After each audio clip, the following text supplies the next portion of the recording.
প্রিয় শিক্ষার্থী বন্ধুরা, কেমন আছো? আশা করছি ভালো আছো, পড়াশোনা চালিয়ে যাচ্ছ। Today I have come here with another class for you. This is very important class. This class is of right form of verb. পূর্বে আমি রাইট ফর্ম অফ ভার্ব পূর্বে একটি ক্লাস দিয়েছি, আজকে আর একটি ক্লাস নিয়ে দিতে যাচ্ছি এবং বেশ কিছু নিয়ম নিয়ে আলোচনা করব। তোমরা খাতা কলম নিয়ে অবশ্যই বসবে, খুব গুরুত্ব সহকারে ক্লাসগুলো দেখবে। Now let's start the session. This is your headmaster of Dhanbad High School. This is your favorite YouTube channel. This is learning point of your favorite school, Dhanbad High School.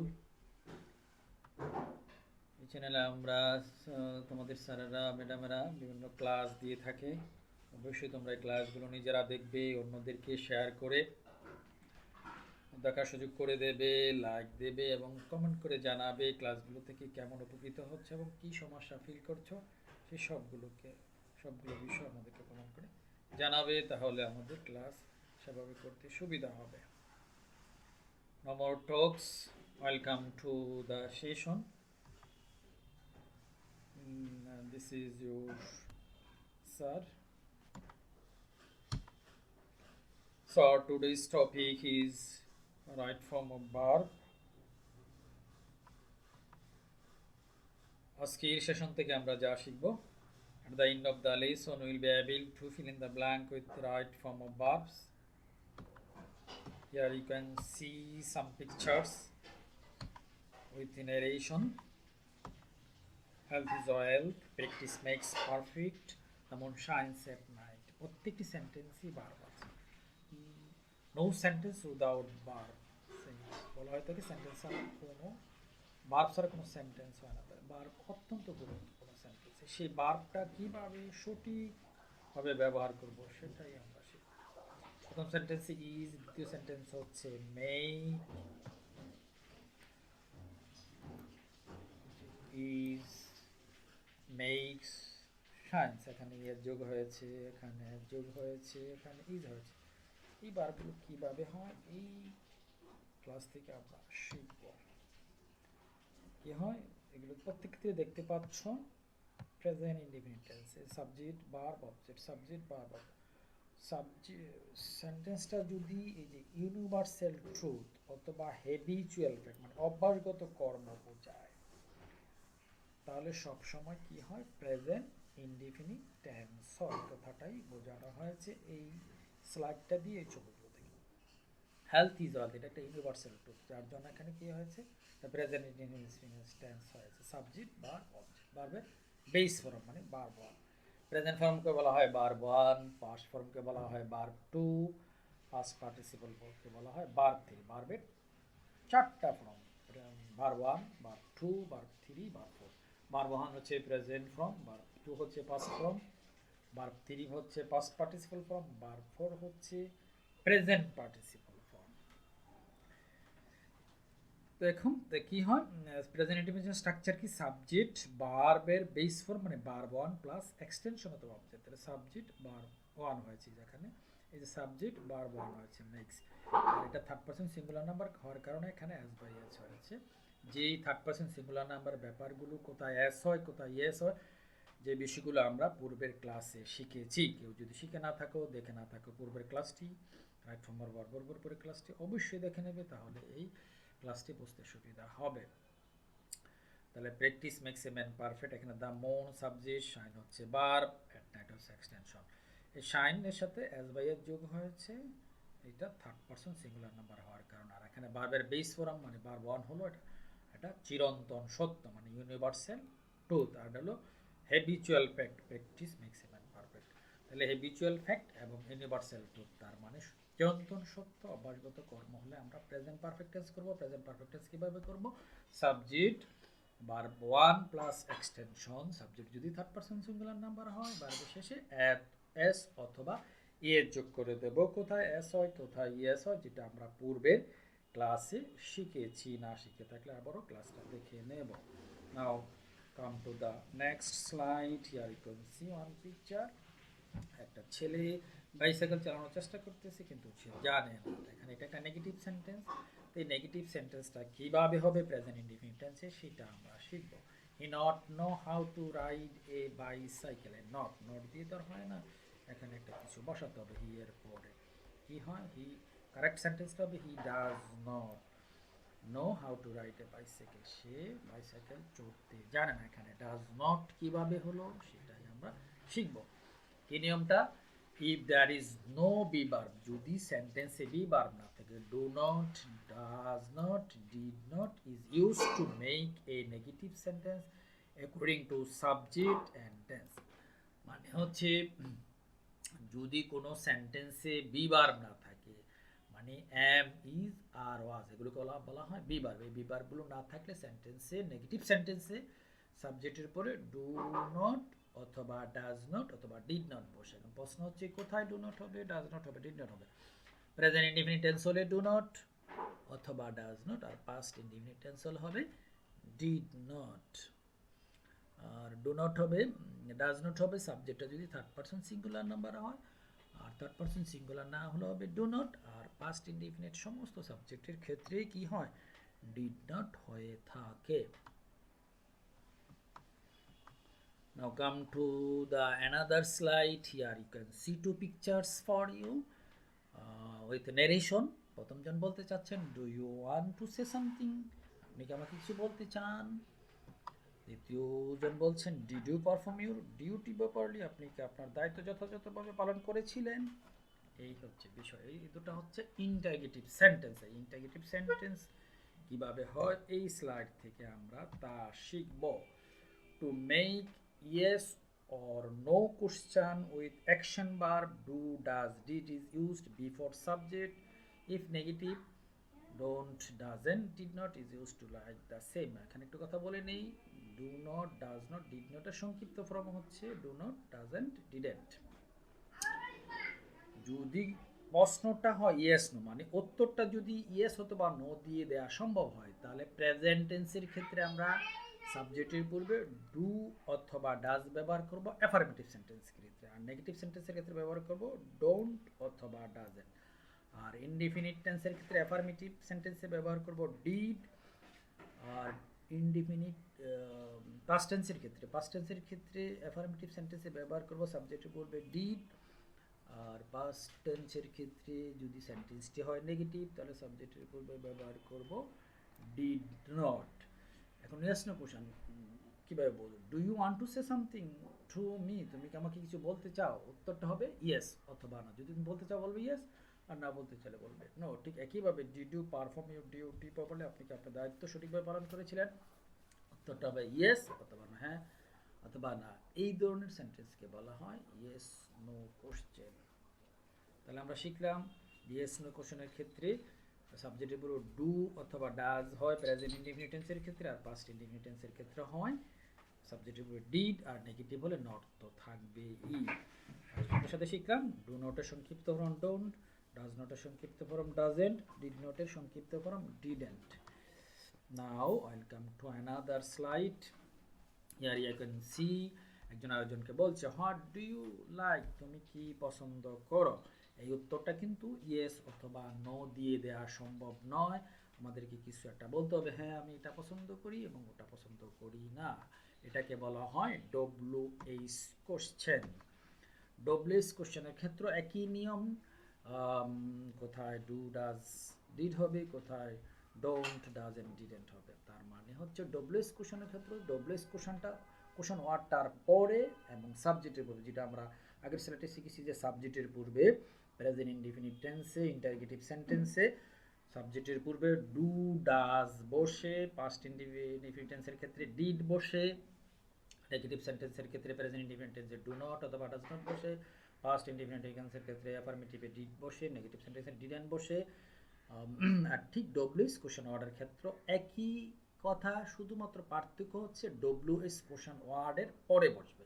WH question ওয়ার্ডগুলো কি কি, what, when, why, how, where, which, এই ওয়ার্ডগুলো, যেই ওয়ার্ডগুলো W অথবা H দিয়ে তৈরি, সেগুলো বলা হয় WH question word. WH question word দিয়ে প্রশ্ন তৈরি করার জন্য এই ওয়ার্ডগুলো ব্যবহৃত হয় এবং এগুলোর পরে এবং সাবজেক্টের পূর্বে কি বসে, ডু ডাজ ডিড বসে। ডু ডাজ বসে প্রেজেন্ট ইনডিফিনিট টেন্সে, ডিড বসে পাস্ট ইনডিফিনিট টেন্সের ক্ষেত্রে। Subject third person singular number হলে প্রেজেন্ট ইনডিফিনিট টেন্সে ডাজ বসে, থার্ড পারসন সিঙ্গুলার না হলে ডু বসে। এই কথাটা মনে রাখতে হবে। আর নেগেটিভ হলে নট তো থাকবেই। ওকে, আশা করছি বুঝতে পেরেছ। এবার আসো আরেকটি স্লাইড দেখা যাক, অত্যন্ত গুরুত্বপূর্ণ slide. If there is always, যেন দেখতে পাচ্ছ always, regularly, sometimes, often, generally, daily, everyday, normally, such type of adverb, মানে এই ধরনের আরও অ্যাডভার্ব, মানে এই শব্দগুলো হচ্ছে অ্যাডভার্ব। এই অ্যাডভার্বগুলো যদি কোনো সেন্টেন্সে থাকে, ইট will B a present indefinite tense, মানে এই ওয়ার্ডগুলো কোনো সেন্টেন্সে থাকলে সেই সেন্টেন্সটাকে প্রেজেন্ট ইনডিফিনিট টেন্স করতে হবে। প্রেজেন্ট ইনডিফিনিট টেন্স আমরা কিভাবে করব, subject verb one plus extension, subject plus সাবজেক্টের পরে ভার্ব ওয়ান বসাবো, তারপরে বাকি অংশটুকু বসাবো। আর সাবজেক্টটা যদি থার্ড পারসন সিঙ্গুলার নাম্বার হয় ভার্বের সাথে, তো আমরা এস অথবা এর যোগ করবোই। কোথায় এর যোগ করব, কোথায় এর যোগ করব, পূর্বের ক্লাসে বিশদভাবে বলা হয়েছে, আলোচনা করা হয়েছে। না বুঝে থাকলে সেটাকে আবার দেখে নেবে।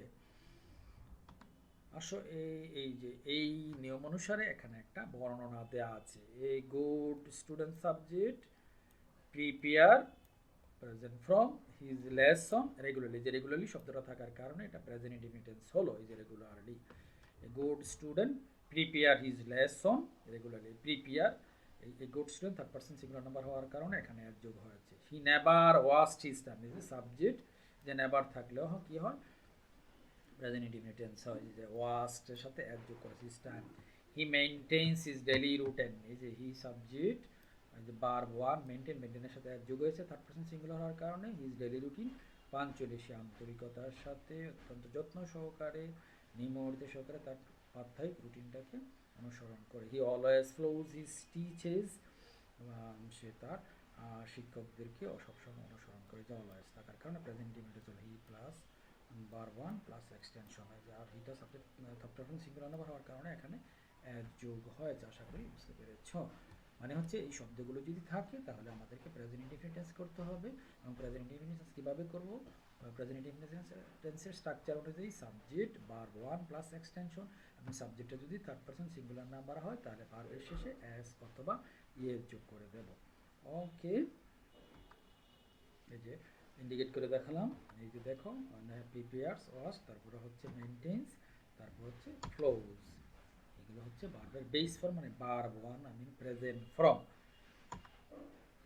এবারে এই যে নিয়মটা শিখলাম, এই নিয়মটাকে এখন আমরা প্র্যাকটিস করব।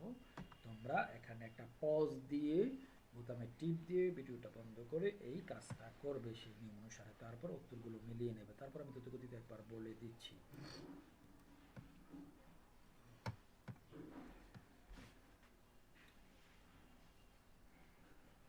রহিম is a good student, Rahim একজন ভালো ছাত্র। নরমালি থাকার কারণে present indefinite, he gets up at 6 AM, he says his morning prayer regular থাকার কারণে প্রেজেন্ট ইনডিফিনিট হলো। ভেরি অফেন থাকার কারণে প্রেজেন্ট ইনডিফিনিট হবে। He goes out to enjoy the fresh air by the side of the river, সে প্রায়ই নদীর তীরে, নদীর ধারে সতেজ বায়ু উপভোগ করার জন্য যায়। সামটাইমস থাকার কারণে এটা প্রেজেন্ট ইনডিফিনিট হলো। হি ওয়াকস অন দ্য গাছ, ঘাসের উপরে হাঁটে। ইউজুয়ালি থাকার কারণে প্রেজেন্ট ইনডিফিনিট হলো। ইউজুয়ালি হি প্রিপেয়ার্স, প্রিপেয়ার নেই, মেক আছে, makes his lesson in the morning, সকালবেলা সে তার পড়াশোনা করে। জেনারেলি থাকার কারণে প্রেজেন্ট ইনডিফিনিট হবে। He takes his bath at AM, সকাল 8টায় গোসল করে। He reads the newspaper daily, প্রত্যেকদিন দৈনিক পত্রিকা পড়ে। ইন দ্য আফটারনুন, বিকালবেলা। He plays with his friend in the field, মাঠে সে তার বন্ধুদের সাথে খেলে। এভরি থাকার কারণে প্রেজেন্ট ইনডিফিনিট হলো। অকেশনালি থাকার কারণে প্রেজেন্ট ইনডিফিনিট হবে। Occasionally he visits his relative, মাঝে মধ্যে সে তার আত্মীয় স্বজনের বাড়িতে বেড়াতে যায়। He always maintains his daily routine, সে সবসময় তার সাপ্তাহিক রুটিনটাকে পালন করে চলে, মেনে চলা, পালন করা। Now come to the next lesson and welcome to you. তার পূর্বে তোমরা উত্তরগুলো মিলিয়ে নাও, তোমাদেরটা হলো কিনা। আগে উত্তরগুলো দেখবে না, আগে নিজে চেষ্টা করবে, তারপর উত্তরগুলো মেলাবে, তাহলে শেখাটা স্বয়ংসম্পূর্ণ হবে। ওকে, Welcome to the another slide. Welcome to another slide. Now you can see two pictures here with narration. By this time I have finished 30 kilograms of breakfast. তোমরা কি খেতে পারবে এই রমজানে? খাওয়ার তো সুযোগ নেই। রমজান না থাকলেও একসাথে 30 কিলোগ্রাম ব্রেকফাস্ট খাওয়ার সুযোগ নেই, কিন্তু এই ব্যক্তি খাচ্ছে। আর এই মোটু ব্যক্তি কি করছে? He has completed 5 miles at a stage. একটানা 5 মাইল হাঁটা সম্পন্ন করেছে। দুটো সেন্টেন্স দেওয়ার উদ্দেশ্য হলো এখান থেকে আমরা একটা নিয়ম শিখবো। এখানে হ্যাভ দেখতে পাচ্ছ, এখানে হ্যাজ দেখতে পাচ্ছ, এখানে ফিনিশ দেখতে পাচ্ছ, এখানে কমপ্লিটেড দেখতে পাচ্ছ। হ্যাভ এখানে আর এখানে হ্যাজ। এবং হ্যাভ এবং হ্যাজের পরে কি হয় সেটা দেখানো হলো, ভার্ব 3 হয়। তার মানে আমরা এখান থেকে শিখলাম যে হ্যাভ এবং হ্যাজ যদি সাবজেক্টের পরে থাকে তাহলে বা এবং হ্যাজের পরবর্তী ভার্বটা সব সময় ভার্ব 3 হবে, আই মিন পাস্ট পার্টিসিপল হবে, এবং একই সাথে সেই সেন্টেন্সটা হবে কি প্রেজেন্ট টেন্স অথবা present perfect tense. Now welcome all of you to another slide. You can see here two persons. একজন একটা ভালো চমৎকার কাজ করেছে, এই জন্য সে একটা পুরস্কার পেয়েছে এবং ওটা দেওয়া আছে। এখানে দেখতে পাচ্ছ হেড এবং গড দেওয়া আছে। তার মানে হচ্ছে কি, যদি সাবজেক্টের পরে হ্যাড থাকে, হেডের পরে সবসময় কি হয় ভার্ব 3 হয়। এটা আমাদের মনে রাখতে হবে। তাহলে এখানে আমরা পর্ব দুটো স্লাইড থেকে যা শিখলাম, হ্যাভ, হ্যাজ এবং হ্যাড। হ্যাভ হ্যাজ হচ্ছে প্রেজেন্ট টেন্সের ক্ষেত্রে, আর হ্যাড হচ্ছে পাস্ট টেন্সের ক্ষেত্রে। হ্যাভ হ্যাজ হচ্ছে প্রেজেন্ট পারফেক্ট টেন্স একেবারে যদি স্পেসিফিক করে বলি, আর হ্যাড হচ্ছে পাস্ট পারফেক্ট টেন্সের ক্ষেত্রে যদি থাকে সেন্টেন্সে। এবারে পরবর্তী যদি কোনো ভার্ব থাকে, সেই ভার্বটাকে সবসময় তোমরা অলওয়েজ ভার্ব 3 করবে, তার মানে পাস্ট পার্টিসিপল করবে।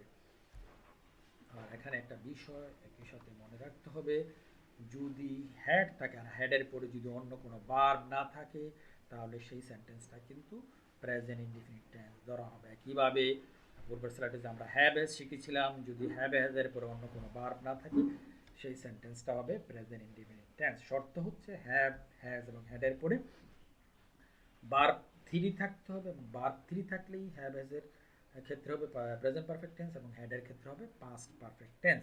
যদি হ্যাভ এবং হ্যাজ এবং হেডের পরে ভার্ব 3 না থাকে, তাহলে হ্যাভ এবং হ্যাজের ক্ষেত্রে হবে প্রেজেন্ট ইনডিফিনিট টেন্স এবং হেডের ক্ষেত্রে হবে পাস্ট ইনডিফিনিট টেন্স। এই কথাটা কিন্তু একই সাথে তোমাদের মনের মধ্যে গেঁথে রাখতে হবে। শুধু হ্যাভ হ্যাজ হেড দেখলেই পারফেক্ট টেন্স বলা যাবে না, অন্য আরেকটা ভার্ব থাকতে হবে এবং সেটা ভার্ব 3 অবস্থায় থাকতে হবে, তাহলেই সেটা প্রেজেন্ট পারফেক্ট টেন্স এবং পাস্ট পারফেক্ট টেন্স হবে। Now come to the another slide. এখান থেকে আমরা একটা অত্যন্ত গুরুত্বপূর্ণ নিয়ম শিখব। If there is just, already, recently, yet, ever, lately in a sentence, it will be present perfect tense. মানে হচ্ছে বন্ধুরা, যদি কোনো সেন্টেন্সে জাস্ট, অলরেডি, রিসেন্টলি, ইয়েট, এবার অথবা লেটলি থাকে এবং এই ধরনের ওয়ার্ড যদি থাকে, সেই সেন্টেন্সটাকে আমাদের প্রেজেন্ট পারফেক্ট টেন্স করতে হবে।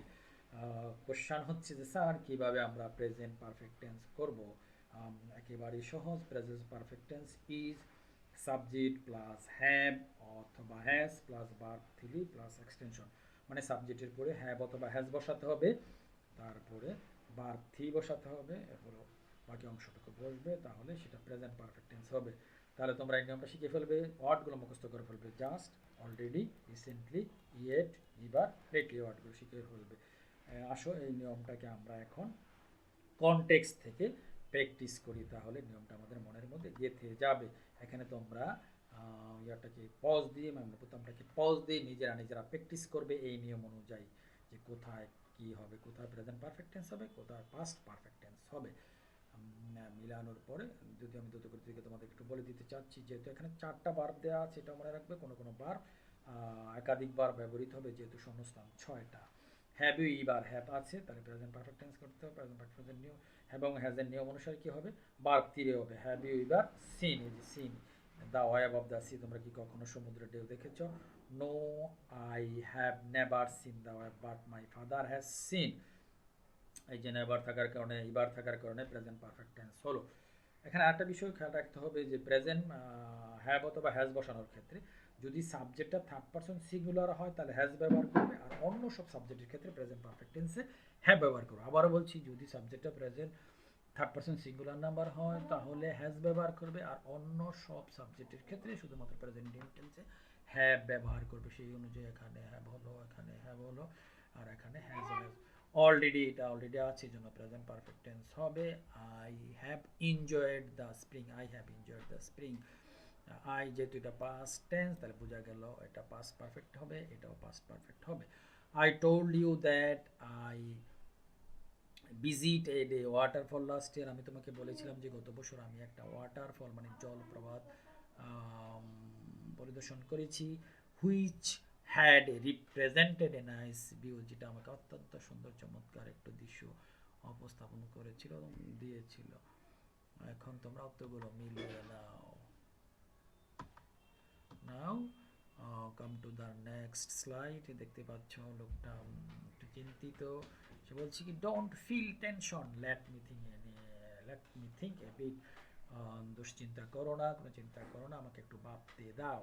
এখন এখানে যে বার্বটা কি, ডোন্ট হলো কিভাবে, ফিল হলো কিভাবে, লেট হলো কিভাবে, থিঙ্ক হলো কিভাবে, সেটা আমরা দেখব।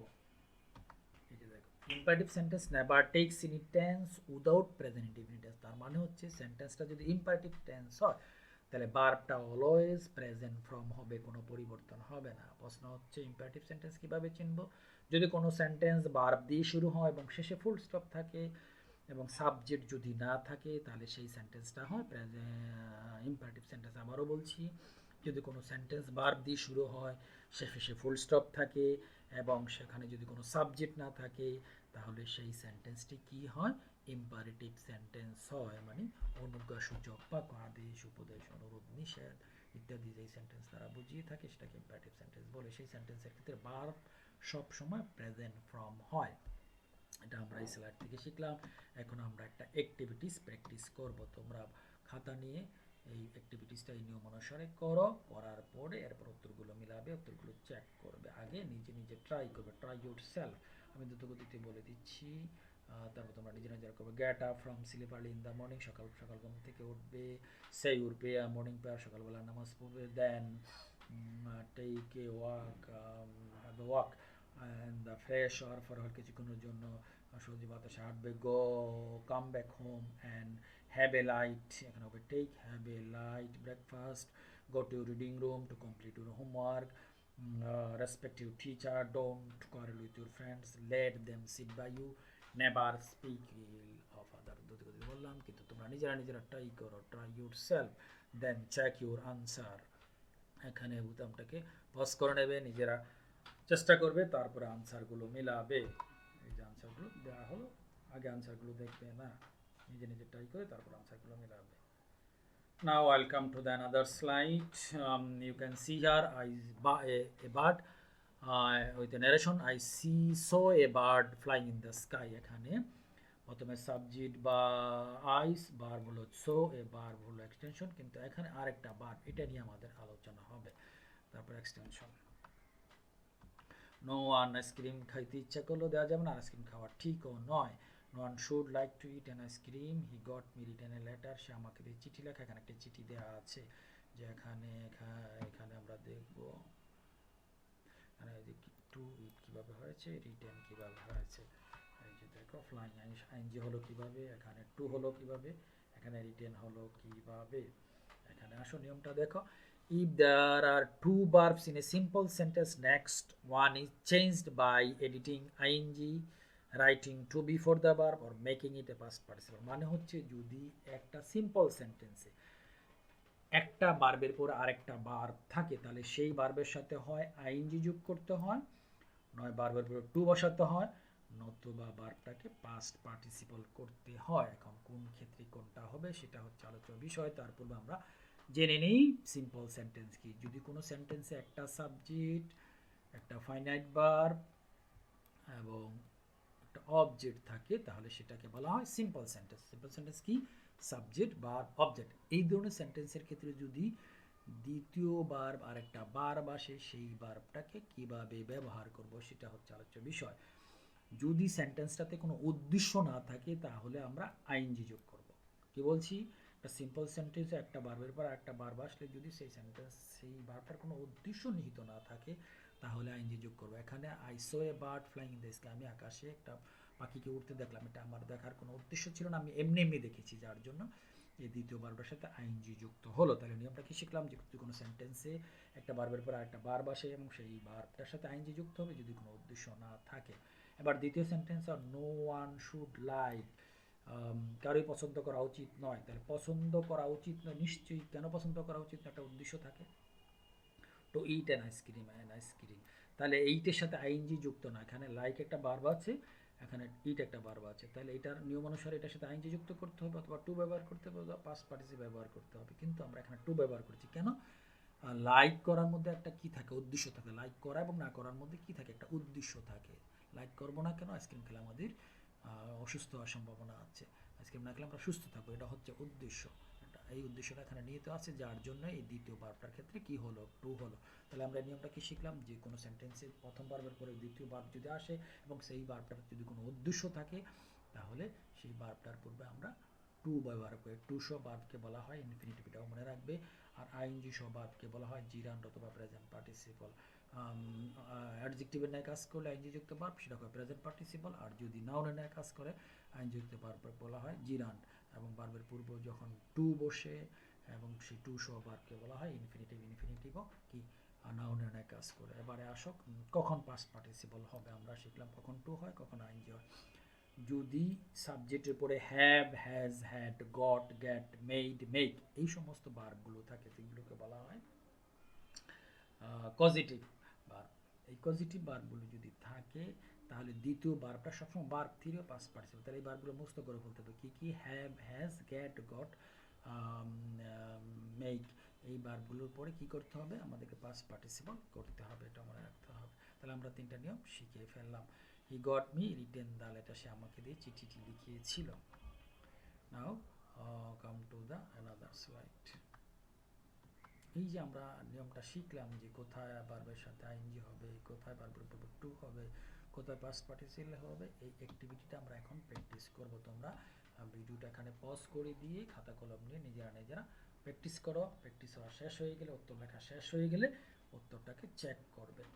ওই সি দ্য হর্স রানিং, এই যে এখানে সি আছে প্রথমবার, দ্বিতীয় ভার্বটা কি হবে ঠিক করতে হবে। এখানে প্রথম ভার্ব লাইকস আছে, দ্বিতীয় ভার্বটা কি হবে ঠিক করবে। এখানে মেড আছে, তাহলে দ্বিতীয় ভার্বটা কিভাবে হবে। এখানে লাইকস আছে, এই জন্য দ্বিতীয় ভার্বটা কি হবে সেটা ঠিক করতে হবে। এখানে ইউজড আছে, এই জন্য দ্বিতীয় ভার্বটা কি হবে ঠিক করবে। নিয়ম আগের স্লাইডের নিয়ম অনুসারে কোথাও আইএনজি হবে, কোথাও টু হবে, কোথাও পাস্ট পার্টিসিপল মানে ভার্ব থ্রি হবে, সেভাবে চালাও। এবার চেক ইউর আনসার। প্রথমটা হলো রানিং, কোনো উদ্দেশ্য ছিল না। দ্বিতীয়টাতে যদি উদ্দেশ্য আছে, লাইক আছে, জন্য রাইড হয়েছে। দ্বিতীয়তে মেইড আছে, এই জন্য পাস্ট পার্টিসিপল হয়েছে। তৃতীয়টাতে উদ্দেশ্য আছে, এই জন্য এনজয় হয়েছে। এটাতে কোনো উদ্দেশ্য ছিল না, এই জন্য পাসিং হয়েছে। Now come to the another slide. It has been raining for 2 hours. It had been raining for last 2 hours. এক জায়গায় হলো has been raining, আরেক জায়গায় হলো had been raining। কখন had been raining আর কখন has been raining, এই slide থেকে we are going to learn this. Are you ready? Okay বন্ধুরা, listen to me what I say attentively. Watch it with rapt attention, otherwise you cannot be able to understand. If you want to understand clearly, you have to give your full attention to this session, to this slide. Okay বন্ধুরা, প্রথমটা হচ্ছে present perfect continuous tense, দ্বিতীয়টা হচ্ছে past perfect continuous tense. এই দুটো নিয়ম আমরা শিখতে যাচ্ছি। Last mentioning past, so this is past perfect continuous tense. মানে হচ্ছে কোনো সেন্টেন্সে যদি সময়ের উল্লেখ থাকে, প্রেজেন্ট টেন্সের ক্ষেত্রে হয় প্রেজেন্ট পারফেক্ট কন্টিনিউয়াস টেন্স, আর পাস্ট টেন্সের ক্ষেত্রে হয় পাস্ট পারফেক্ট কন্টিনিউয়াস। এখন প্রশ্ন হচ্ছে স্যার পাস্ট চিনব কিভাবে প্রেজেন্ট, যদি পাস্ট শুধু কোনো শব্দ থাকে, পাস্ট, এখানে যে লাস্ট শব্দটা হচ্ছে পাস্ট শব্দ, গত বা অতীত, এর জন্য এটা পাস্ট পারফেক্ট কন্টিনিউয়াস টেন্স হলো, আর এটা হলো প্রেজেন্ট পারফেক্ট কন্টিনিউয়াস টেন্স। তাহলে নিয়মটা কি শিখলাম, সময়ের উল্লেখ থাকলে, সময়ের উল্লেখ, সময়গুলো কি কি যেখানে দেওয়া আছে দেখো, for, since, long time, long hours, 3 hours, 4 days, 4 days জায়গায় 5 days, 6 days, 30 days ইত্যাদি হতে পারে, 5 days, এ উইক, 1 week, 2 week এরকম হতে পারে, 5 years, 5 months ইত্যাদি ইত্যাদি, মানে সময়সূচক শব্দ। এই শব্দগুলো যদি কোনো সেন্টেন্সে থাকে তাহলে সেটাকে আমরা প্রেজেন্ট পারফেক্ট কন্টিনিউয়াস টেন্স করব। আর যদি এই সময়গুলোর পাশাপাশি অতীত সূচক শব্দ কোনো শব্দ, লাস্ট পাস্ট সূচক কোনো শব্দ থাকে তাহলে সেটাকে আমরা পাস্ট পারফেক্ট কন্টিনিউয়াস টেন্স করব। প্রশ্ন হচ্ছে প্রেজেন্ট পারফেক্ট কন্টিনিউয়াস টেন্স কীভাবে করব, পাস্ট পারফেক্ট কন্টিনিউয়াস টেন্স কীভাবে করব। স্ট্রাকচার অনুযায়ী সাবজেক্ট প্লাস হ্যাভ বিন অথবা হ্যাজ বিন প্লাস ভার্বের সাথে আইএনজি যুক্ত করে করতে হয় প্রেজেন্ট পারফেক্ট কন্টিনিউয়াস টেন্স। আর সাবজেক্টের পরে হ্যাড বিন এবং ভার্বের সাথে আইএনজি যুক্ত করে করতে হয় পাস্ট পারফেক্ট কন্টিনিউয়াস টেন্স। তোমাদের সব মানে এই বিষয়টা শেখার আগে শিখতে হবে যে কখন প্রেজেন্ট পারফেক্ট কন্টিনিউয়াস টেন্স হয়, কখন পাস্ট পারফেক্ট কন্টিনিউয়াস টেন্স হয়। যদি এই ওয়ার্ডগুলো থাকে, যদি লিখিয়ে দিলাম এবং আন্ডারলাইনও করে দিলাম, এই ওয়ার্ডগুলো থাকলে প্রেজেন্ট পারফেক্ট টেন্স করবো। আর এই ওয়ার্ডগুলোর পাশাপাশি যদি কোনো অতিসূচক শব্দ যেমন লাস্ট থাকে তাহলে সেটা পাস্ট পারফেক্ট কন্টিনিউয়াস টেন্স হবে। কীভাবে করবে স্ট্রাকচারটা তো আমি বলে দিলাম। প্রেজেন্ট পারফেক্ট টেন্সের ক্ষেত্রে কী হয়, প্রথমে সাবজেক্ট হয়, তারপরে হ্যাভ বিন অথবা হ্যাজ বিন হয়, আর ভার্বের সাথে আইএনজি হয়। আর পাস্ট পারফেক্ট টেন্সের ক্ষেত্রে সব সময় হ্যাভ বিন বসে। আর এই ক্ষেত্রে একটা বিষয় খেয়াল রাখার দরকার আছে, কোথায় হ্যাভ বসে কোথায় হ্যাজ বসে। যদি আমি পূর্বে বলেছি আরেকবার বলে নিচ্ছি, subject third person singular number হলে পরে হ্যাজ বসে, আর subject third person singular number না হলে হ্যাভ বসে। ওকে বন্ধুরা, আশা করছি তোমরা শিখেছ। Now welcome to another slide. এই যে শিখলাম আমরা, এই শিক্ষাটাকে এখন পাকাপোক্ত করে নেব, একটা প্র্যাকটিস করে, একটা অ্যাক্টিভিটি সলভ করে। এখন খাতা কলম নিয়ে বসে পড়ো এবং এই নিয়ম অনুসারে এটাকে প্র্যাকটিস করো। এখানে একটা পজ দিয়ে নাও, পজ দিয়ে নিজেরা প্র্যাকটিস করো। প্র্যাকটিস করার পরে উত্তরগুলো মিলিয়ে নেবে। এখানে 10টা শূন্যস্থান দেওয়া আছে, বক্সের মধ্যে 10টা বার্ব দেওয়া আছে, সেই বার্বগুলো সঠিক ফর্ম বসাবে। আমরা শিখছি রাইট ফর্ম অফ বার্ব, আমরা বার্বের সঠিক ফর্ম কীভাবে ব্যবহার করব। অত্যন্ত গুরুত্বপূর্ণ ক্লাস, যেহেতু বার্ব ছাড়া কোনো সেন্টেন্স হয় না। কাজে তুমি কোনো সেন্টেন্স তৈরি করতে গেলে ইংরেজিতে বার্ব লাগবেই। কাজে আর এই বার্বটি সঠিকভাবে ব্যবহার না করতে পারলে সেন্টেন্সটিও কারেক্ট হবে না, যার জন্য এই ক্লাসটা হচ্ছে অত্যন্ত গুরুত্বপূর্ণ। শিখলাম সেই নিয়ম অনুসারে এখানে একটা প্যাসেজ দেওয়া আছে, এই প্যাসেজটা সেই নিয়ম অনুসারে নিজেরা ট্রাই করে উত্তরগুলো পরে মেলাবে। চলো, এর মধ্যে আমরা অনেক নিয়ম শিখে ফেললাম। আশা করি তোমরা ক্লাসটি উপভোগ করেছ। এই ক্লাসটি ভালোভাবে বোঝার জন্য অবশ্যই পূর্বের ক্লাসটি করে নেবে। আর একটি রিকোয়েস্ট হচ্ছে ক্লাসটি বেশি বেশি করে তোমার অন্য সহপাঠীদের মাঝে, বন্ধুদের মাঝে শেয়ার করে দেবে, যাতে তারাও এই ক্লাসটি দেখে উপকৃত হতে পারে এবং নিয়মিত ক্লাস চালিয়ে যাবে, পড়াশোনা চালিয়ে যাবে।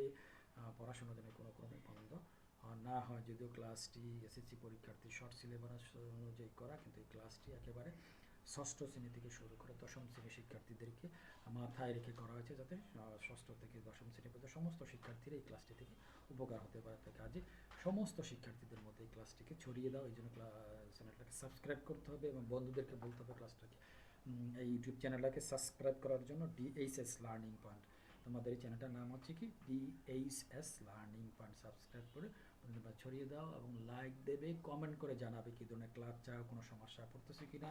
সেই সমস্যাগুলো আমাদেরকে জানালে সেভাবে আমাদের ক্লাস নিতে সুবিধা হবে। আর কথা নয়, ভালো থেকে সুস্থ থাকো। আল্লাহ হাফেজ।